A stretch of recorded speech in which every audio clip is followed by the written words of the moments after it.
Hi everyone. Today we are reading chapter 15 of Charlotte's Web, and the title is The Crickets. The Crickets. The crickets sang in the grasses.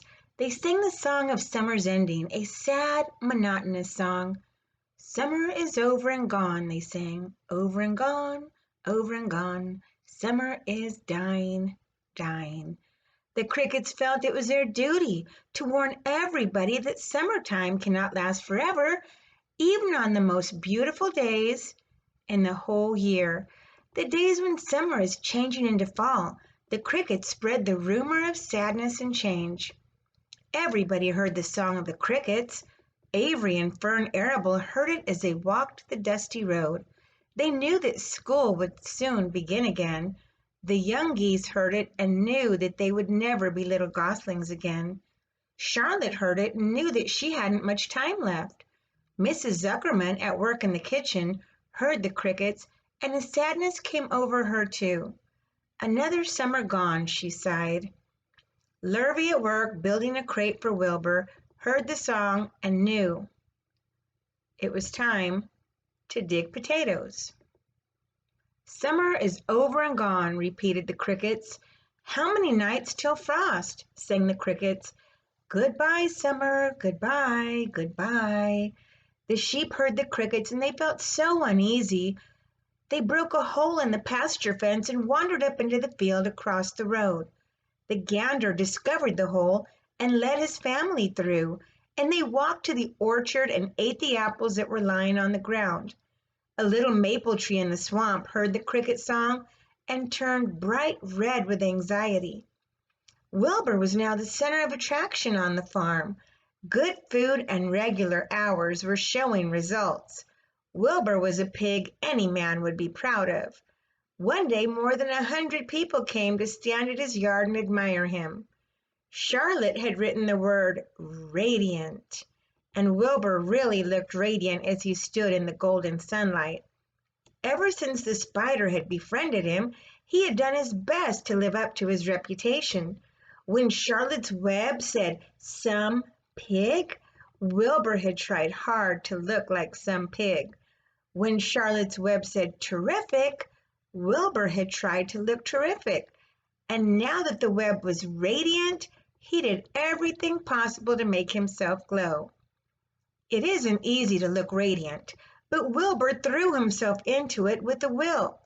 He would turn his head slightly and blink his long eyelashes, then he would breathe deeply, and when his audience grew bored, he would spring into the air and do a backflip with a half twist. At this, the crowd would yell and cheer. How's that for a pig? Mr. Zuckerman would ask, well pleased with himself. That pig is radiant. Some of Wilbur's friends in the barn worried for fear all this attention would go to his head and make him stuck up, but it never did. Wilbur was modest. Fame did not spoil him. He still worried some about the future, as he could hardly believe that a mere spider would be able to save his life. Sometimes at night he would have a bad dream. He would dream that men were coming to get him with knives and guns, but that was only a dream. In the daytime, Wilbur usually felt happy and confident. No pig ever had truer friends, and he realized that friendship is one of the most satisfying things in the world. Even the song of the crickets didn't make Wilbur too sad. He knew it was almost time for the county fair, and he was looking forward to the trip. If he could distinguish himself at the fair and maybe win some prize money, he was sure Zuckerman would let him live. Charlotte had worries of her own, but she kept quiet about them. One morning Wilbur asked her about the fair. You're going with me, aren't you, Charlotte? He said. Well, I don't know, replied Charlotte. The fair comes at a bad time for me. I shall find it inconvenient to leave home even for a few days. Why? Asked Wilbur. Oh, I just don't feel like leaving my web. Too much going on around here. Please come with me, begged Wilbur. I need you, Charlotte. I can't stand going to the fair without you. You've just got to come." "No," said Charlotte. "I believe I'd better stay home and see if I can't get some work done." "What kind of work?" asked Wilbur. "Egg laying. It's time I make an egg sack and filled it with eggs." "I didn't know you could lay eggs," said Wilbur in amazement. "Oh, sure," said the spider. "I'm versatile." "What does versatile mean? Full of eggs?" asked Wilbur. "Certainly not," said Charlotte. "Versatile means I can turn with ease from one thing to another.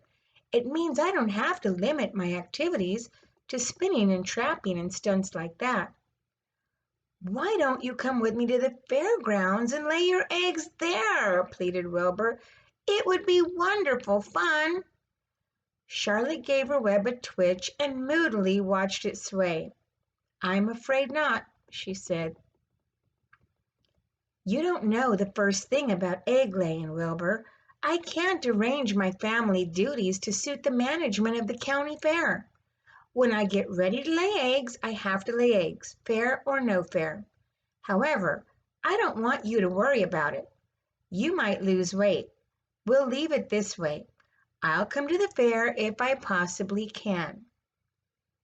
"Oh, good," said Wilbur. "I knew you wouldn't forsake me just when I need you the most." All that day Wilbur stayed inside, taking life easy in the straw. Charlotte rested and ate a grasshopper. She knew that she couldn't help Wilbur much longer. In a few days she would have to drop everything and build the beautiful little sack that would hold her eggs. And that is the end of our chapter. So I want you to think about friendship and what that means to you. Do you have a friend that you really appreciate that's there for you? You know, it's good that we let them know that we appreciate them, right? And what about that word versatile? Do you remember what that means? Versatile. Okay, I'm going to give you extra dojo points if in the comments you tell me what versatile means. Have a great rest of the day, and we will see you soon. Bye.